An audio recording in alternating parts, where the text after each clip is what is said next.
व सबस्क्राईब करा आणि बेल आयकॉनला क्लिक करा। सदलगा नगरपंचायतीच्या नगराध्यक्ष व उपनगराध्यक्ष या पदाच्या निवडी कधी होणार? विकास कामांना गती केव्हा मिळणार? चिकोडी तालुक्यातील सदलगा नगरपंचायत ही एक स्थानिक प्रशासकीय संस्था। ही नुसती असून अडचण नसून खोळंबा या स्थितीत कार्यरत असलेली संस्था आज संपूर्ण शहरवासियांना पाहावयास मिळत आहे। परंतु या ठिकाणी स्थिर अशी कोणतीच सत्ता दीर्घकाळ पाहावयास मिळत नाही। प्रशासनाचे नियम, आरक्षणाचे नियम, त्यात पुन्हा राजकारण आणि कोणत्याच पक्षाचे बहुमत दीर्घकाळ नसणे यामुळे या शहराचा विकास खुंटला आहे।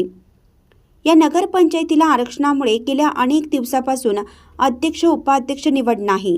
त्यामुळे शहरातील अनेक महत्त्वाच्या विकास कामांना गती मिळत नाही। त्यामुळे हे शहर विकास वंचित शहर म्हणून ओळखले जाते की काय अशी अवस्था प्राप्त झाली आहे। सदलगा शहराच्या आजूबाजूस असलेल्या सर्व नगरपंचायतमध्ये नुकत्याच कर्नाटक शासनाने जाहीर केलेल्या आरक्षणामुळे अध्यक्ष उपाध्यक्ष यांची नेमणूक होऊन तेथे भरपूर सुधारणा होत असताना सदलगा शहर मात्र विकासापासून वंचित राहत आहे। संपूर्ण शहरवासियांना या समस्येला तोंड द्यावं लागत आहे। परवाच कर्नाटक राज्यातील स्थानिक स्वराज्य संस्थांचे नूतन आरक्षण जाहीर झालं, परंतु निवडी मात्र सदलगा शहरी झाल्या नाहीत। यामुळे शहरात उलटसुलट चर्चेचे पेवच फुटले आहेत।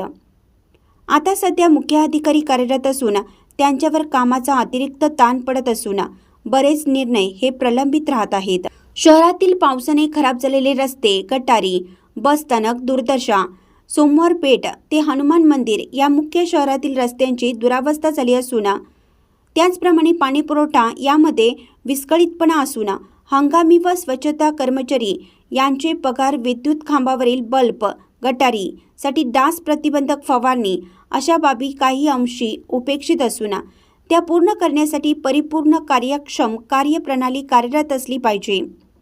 नगरपालिकेचे निवडून आलेले सर्व प्रतिनिधी आपापल्या परीने आपापल्या परिसरातील वॉर्डातील समस्या नगरपंचायतीच्या सभेमध्ये मांडतील व शहराची सुधारणा होईल अशी आशा नगरवासियांची असताना विकास कार्य मात्र ठप्प झाल्यामुळे शहरातील नागरिक निराश झाले आहेत। राजकारण बाजूला ठेवून शहराचा विकास करून घेणं हे खरं शहाणपणाचं धोरण म्हणावं लागेल। यासाठी सदलगा शहरातील सुजाण नागरिकांनी राजकारणातील हेवेदावे बाजूला ठेवून विकास हाच ध्येय समोर ठेवून कार्याला गती द्यावी अशी मागणी सर्वसामान्य जनतेतून होत आहे। सदलगा शहर प्रतिनिधी अण्णासाहेब कदम।